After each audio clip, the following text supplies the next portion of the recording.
When we think about this automotive engineering, we always come across कि भाई ठीक है, it is going to be a course which is majorly into making cars, है ना? For conventional automobile industry, Germany already has been the superpower. Every mechanical engineering student from India, like whosoever is planning for Germany, the desired course for every one of them is always that they wanted to come to automotive engineering sort of a course. Now you need to understand that it is not possible for everyone to get admission into TH Ingolstadt. Hi everyone, Anshul here from Rcare OC Education और हम लोग इंगोस्टाड में हैं और अभी मैं हूँ technical हॉक्सुला इंगोस्टाड में अब्दुल के साथ में हूँ। अब्दुल यहाँ पे मास्टर्स की पढ़ाई कर रहे हैं। जो कोर्स है वो काफ़ी डिमांडिंग कोर्स है और बहुत लोगों की क्वेरी आती है मेरे पास में। इंटरनेशनल ऑटोमोटिव इंजीनियरिंग का कोर्स है। अब जर्मनी में अगर आप लोग मास्टर्स इस पर्टिकुलर कोर्स के लिए प्लान करते हो अगर तो आपको एक टीएच इंगोस्टाड एक बहुत बड़ा प्रेफरेंस होता है काफ़ी लोगों का और साथ के साथ में एक एफएच आर्क यूनिवर्सिटी में भी एक कोर्स होता है। वो दो प्रेफरेंस काफ़ी ज़्यादा चलते हैं। अब्दुल से भी जैसे मैंने बात की थी तो like from the beginning only like he wanted to come to this university only, है ना? तो इसी कोर्स के बारे में डिस्कस करेंगे कैसे कैसे एडमिशन की रिक्वायरमेंट्स वगैरह थी, क्या क्या चैलेंजेस आए थे हमें एडमिशन के दौरान पे और क्या क्या रिक्वायरमेंट्स हमने पूरा किया, क्या प्रोफाइल था बेसिकली, है ना? वो सब चीज़ों को हम लोग इस वाले वीडियो में डिस्कस करेंगे। तो अब्दुल एक बार पहले आप अपना इंट्रोडक्शन दे दो। So, hello everybody. I am Abdul Hadi and I'm from Bangalore in India, and I have a bachelor's in mechanical engineering, after which I worked for about a year in India, and then I had the opportunity to work in Japan. So I moved to Japan, worked there for about 2.5 years as a machine design engineer, and then after which I moved to Germany here in Ingolstadt to pursue my master's in automotive engineering.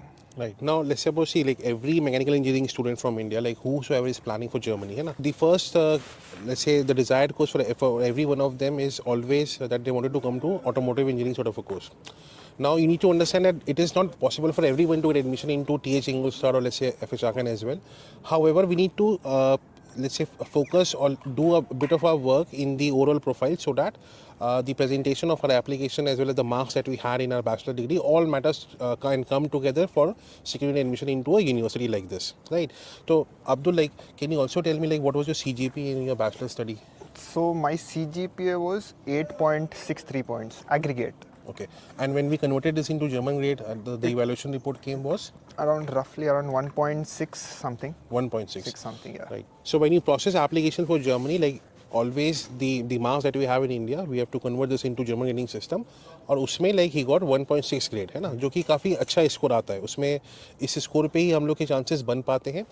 देखो ऐसा नहीं कि इससे कम आएगा तो आपका नहीं हो पाएगा, बट आपके चांसेस हमेशा ही बढ़ेंगे अगर आपके बैचलर्स के स्कोर अच्छे आ रहे हैं तो, ठीक है? दूसरा एक पॉइंट आता है कि ओवरऑल प्रोफाइल की जो मैंने बात की थी, तो थोड़ा सा एक बार ब्रीफ में बता पाओगे कि आपका जो बैचलर्स करने के बाद जो वर्क एक्सपीरियंस था, क्योंकि आपका ऑटोमोटिव इंडस्ट्री में काफ़ी ज़्यादा एक्सपीरियंस भी चलते आ रहा है, तो इंडिया में आपने क्या किया था, फिर आप जापान में भी थे तो वहाँ पे आप किस फील्ड में काम कर रहे थे?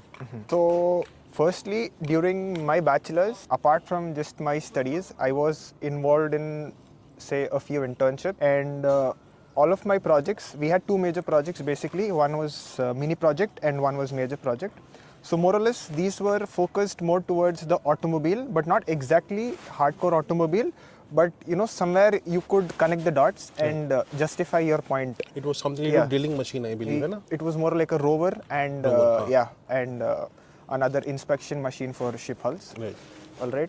So that was it until the bachelor's. After that, because of COVID, I could not move to Japan right away. So I worked for about a year in India as an apprentice in Bharat Electronics Limited. That was a little off the chart.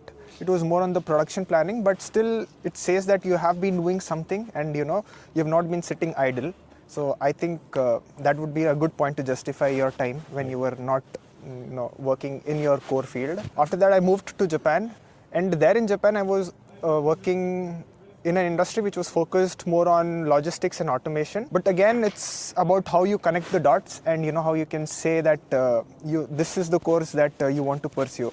And here in Ingolstadt, there are two majors that you can take up, either vehicle electronics or vehicle safety. Which one you have opted for? So I have opted for vehicle electronics. So that was the sole reason that I chose this university, because of the curriculum, because I wanted to learn something interdisciplinary, not just mechanical. So when you take up this course in vehicle electronics, it gives you an interdisciplinary understanding of automobiles, and you can extrapolate that to different sectors as well, right? So that was my major goal.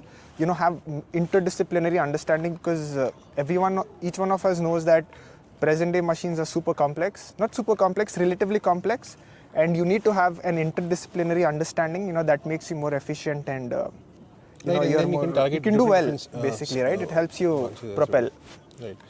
Okay, so now this point about opting for vehicle electronics, right? yeah. Now, when we think about this automotive engineering, we always come across कि भाई ठीक है, it is going to be a course which is majorly into making cars, है ना? We discuss about the engines वाला part, the aerodynamics of the vehicle itself, right? However, nowadays, because car is not about just driving and making you reach your places, है ना? Car is also about giving you experiences, as well as there's a lot of automation that has been introduced in the car. और पूरा car की जो पूरा industry है ना, पूरे वर्ल्ड में, वो बेटर से बेटर चीज़ें आपको ऑटोमेशन के तौर पे भी देना चाह रही है. And why electronic again, because now EV वगैरह का मेरे ख्याल से यूसेज वगैरह आ रहा है. तो And one more thing I would like to, sorry to interrupt, like in the course which is offered here in Ingolstadt, it is offered by, I think, the electronics and information department. It's not by the mechanical department, right? So that's something you have to keep in mind. So don't be under the impression that it's the conventional part train and all that. It's more focused on the EV sides and ADAS systems, autonomous driving. So that's the bigger direction here. I think as a whole in Germany, that is where it is heading, and not the conventional or the conventional combustion engine. So that is also okay, I believe, because that is what the future is, है ना? For conventional automobile industry, Germany already has been the superpower. मतलब पहले से ही बहुत बड़ा Germany market leader रहा है. अभी क्योंकि पूरा ट्रेंड चेंज हो गया है, ऑटोमेशन वगैरह सब कुछ इंट्रोड्यूस हो गया है, और अगर आपको वो चीज़ TH इंगोस्टाड में आके सीखने के लिए मिल रहा है, उससे बेटर मेरे ख्याल से कुछ हो नहीं सकता. थोड़ा सा मेरे को यहाँ पे प्रोफेसर्स आपको किस तरीके से पढ़ा रहे हैं, जो सब्जेक्ट्स अभी ऑप्ट किए फर्स्ट सेमेस्टर में, और कितना प्रैक्टिकल एक्सपोजर मिलता है, क्योंकि जर्मनी का जब भी हम लोग बात करते हैं, we always talk about the university offers you a lot of practical study approach, है ना? उसके में थोड़ा सा इनसाइट दो अब्दुल. Okay. So, सबसे पहले तो regarding the professors, they are very well versed in their particular subjects, whatsoever they are teaching you, right? And they have fairly a good exposure, or they have either worked in an industry or are currently taking up projects with industry, right? More often they are working on projects which are industry relevant. Okay, that's number one. And yeah, professors, all of them are really well versed, and they know what they're doing, and they have like a clear path to what they want to work on, so that you can be assured, so you don't really have to worry about that. Regarding how you can connect the dots to how, if it is practically oriented, right? So I'll give you a very small example. So everything that we learn, right, in the course, so here the emphasis is given on how you interpret the results after you solve a problem, right? That holds a lot of weightage. It's not just you solving or understanding the concept and solving a problem and getting a solution. That's okay, that's fine. But then how do you interpret those results, and is it practically possible? That is something professors explain during their explanations when the lectures are being held, as well as when you are, say, you're solving a problem or any problem statement. A lot of emphasis is given on how you interpret the results, and if it is actually practically possible, and if so, why, and if not, why. So you try and imply it to real world situations and see how things work. Right. So now this is a very great insight that here Abdullah has given to you. Now also, like, if you could initiate a bit, let's say you had your BTech from Bangalore itself. Yeah. From which university? It was Rcare University of Applied Sciences in Bangalore. Bangalore, and which is again a very topmost university, I believe, in Bangalore, right? It's a good university, Good not like university, the let's best. say. Yeah. So one of the best university, let's say, in Bangalore. So the education system that was there in Rcare University, and comparing it to now, you are into TH Ingolstadt. Yeah. What are the major differences that you have realized here? Yeah, as I told earlier, right, you get a good understand when you learn a new concept. Basically, they give you an example in the end to how you can try and imply that in a real world situation. That makes the understanding a little more easier and helps you understand, or gives you a bird's eye view of what you are actually understanding, or the concept. So that is helpful. And as I said earlier, you are result oriented, and you have to learn to understand or interpret the results. That is where the key lies. And here it's not about filling up your answer sheets and giving big answers. Right.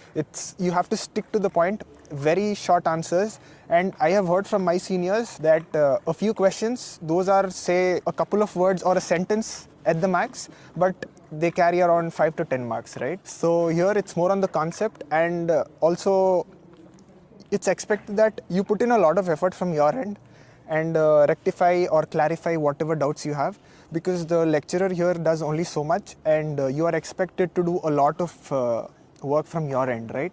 But they're here to help you, but you have to like put in a lot of effort from your end and really connect a lot of things to how actually it works. Yeah. So, like to conclude this, like see, it is not just about reading a book, mugging all the answers, all the theories, and then writing it on a paper and then passing the exam. The practical oriented study approach itself means that when you are solving a problem or when you're given a task or an assignment, perhaps you have to explain it in complete detail, interpret the results. How did you come to this outcome of the particular task that was given to you? All these things matter, which is why this is called as practical oriented study approach. That opens up a lot of dimensions in ways that you think or try to solve a problem, and which is how you learn and then you try to get better, right? Thank you so much, Abdul, for giving us this insights. And if you're also, let's say, planning for studying bachelor's or master's in Germany, or if you're looking for a particular course, okay, that you want to come for automotive engineering, data science, computer science perhaps, then you can please contact us through email, you can call us, and you can also write in comment on the section. So thank you for watching us, and thank you, Abdul, for giving us your time. Thank you.